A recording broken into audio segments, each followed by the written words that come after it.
Yep, it's Saturday. Yep, it's 5:35. Yep, I woke up at 5 a.m. I'm now on my way to the gym. I'm only doing 50 minutes of cardio. Today's a very cool day. Today will be a very interesting day. Now, I'm excited about today. I'm going to a seminar. Really neat seminar. This is going to be a seminar where Les Brown's going to be one of the speakers, amongst other successful individuals. I'm going to Les Brown's seminar because he has a very, very special place in my heart.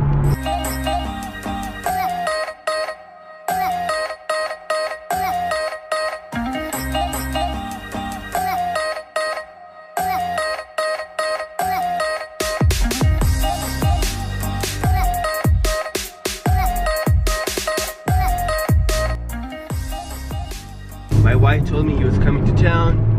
It's the beginning of a year. I committed to attending at least 4 seminars this year. Well, I'll tell you why this guy is very special to me. When I first started my career 12 years ago, it was very tough. I started my career in 2006. 2006 was a good year for everybody that was in the mortgage business. Not as good for me because I just started, so I had no relationships, had no clue what was going on. 2007 came, mortgage meltdown happened fast, in the blink of an eye. I was just getting started. I was going through training, I was learning. And mind you, training back then was hands-on. Training was, Juan, here's a stack of business cards. Get a Thomas guide. Find out where the offices are at. And go build relationships. That was training. I did just that. It was tough. There was days where, fucking, this makes me fucking emotional. There was days where I didn't want to do it. I would cry in my car, and I would be listening to Les Brown, and he would talk about how it was that he got his opportunity, how he broke through when he wanted to be a DJ. So he finally got a job at a radio station. There was a DJ that was there. He had been there for several years. He was one of the best. One day he comes into work, he's drunk, his boss hears him, his boss finds out he's drunk on the air. His boss then calls Les Brown because he knew that Les Brown wanted to be a DJ. That day Les Brown breaks through. And so his thing was, it's always better to be prepared and not have an opportunity than not be prepared and have an opportunity. And that stuck with me forever. It's one. Number two, you gotta do the work. You gotta continue to do the work. It's not gonna be easy. It will be tough. But more importantly, that one was not gonna be denied. So just do the work. And his thing was, you won't be denied. You can't deny greatness.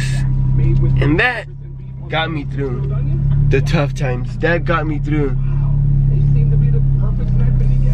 That got me through. So when I found out he was coming, of course I had to go. So I'm at the gym now. I'm gonna go ahead and step in, do my 50 minutes of cardio. We out. We are out. In and out. Simple as that. Didn't even think about it. Didn't even consider not coming. No options. Ever since I read that book by Jocko Willink, Extreme Ownership, and after having read, especially after having read that book Relentless by Tim S. Grover, man, no options. Do the work, endure the pain, so that when you're done, you can enjoy the rest. Let me give you an example. Let's just say it's cold outside. Enjoy it, go through it, so that when you come back home and it's nice and warm, you enjoy that.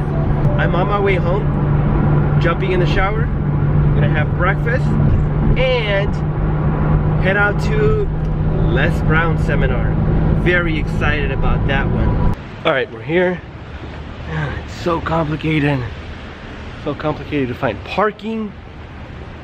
I'm so complicated. I have my backpack. I have 2 bags.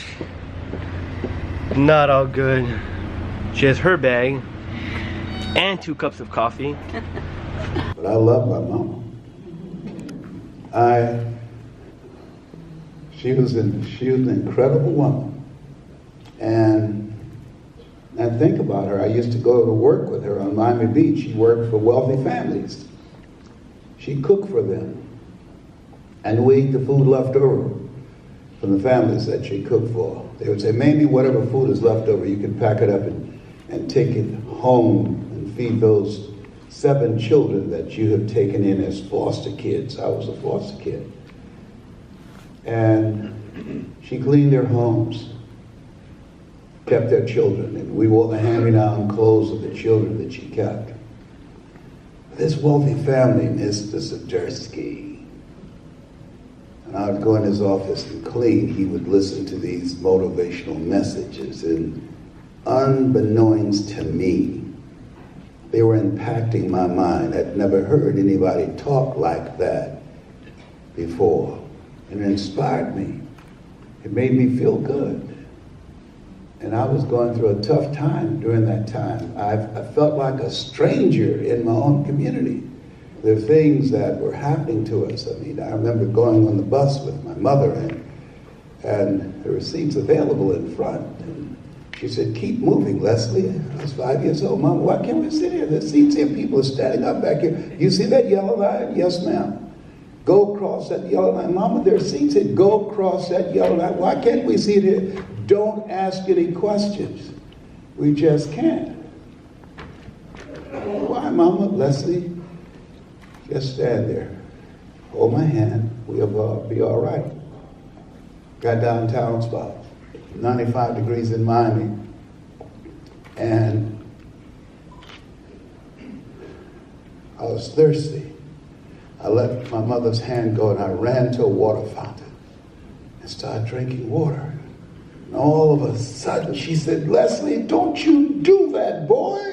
She grabbed me, she threw me to the ground, and she started punching me, leaning over me, and I'm looking at her like a crazed look. And I said, Mama, it's me, it's me, Mama, it's me. And then shortly thereafter, white policeman came over.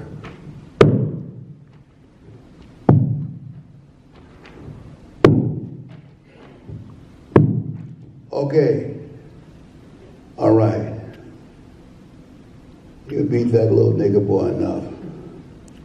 I think he's learned his lesson.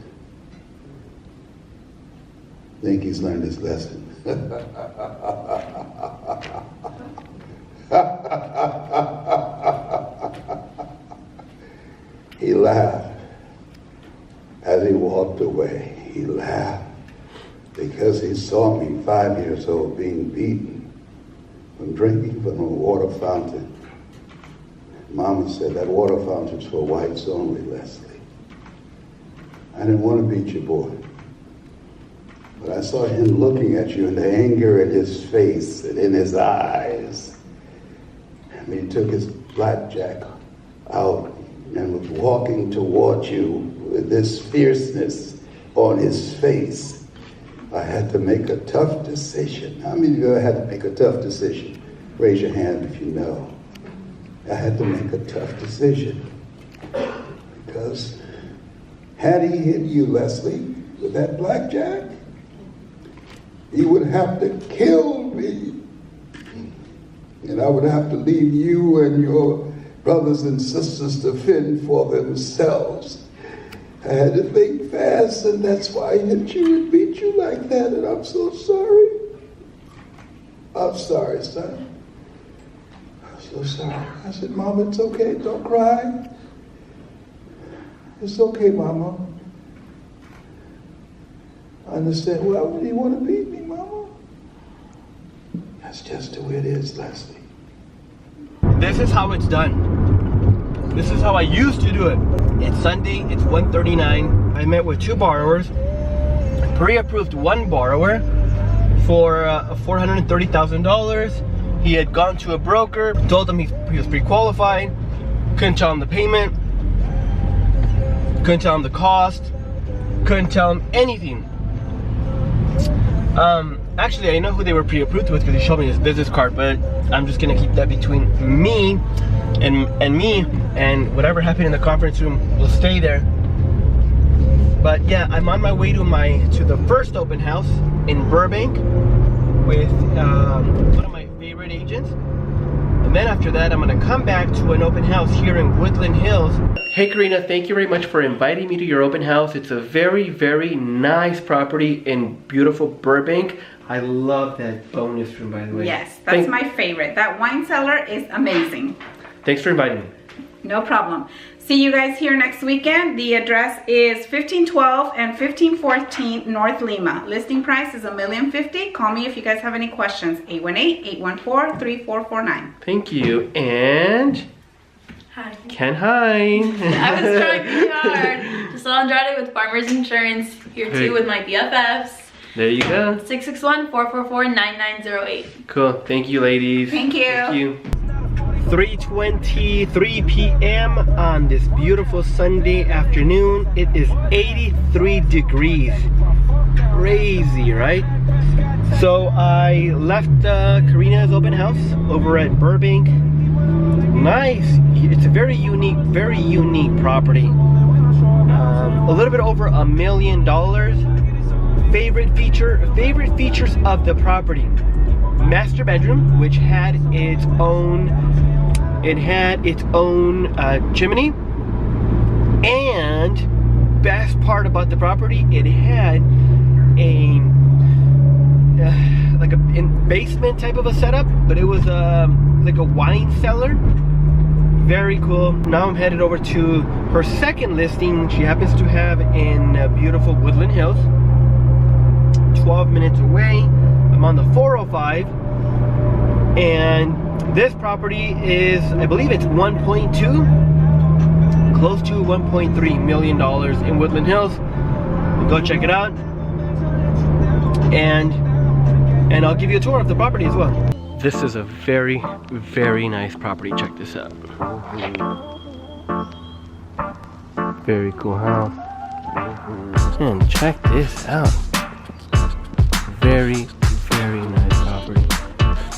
Shows where the neighborhood's nice. Little pine trees. And very nice property. Let's go check it out.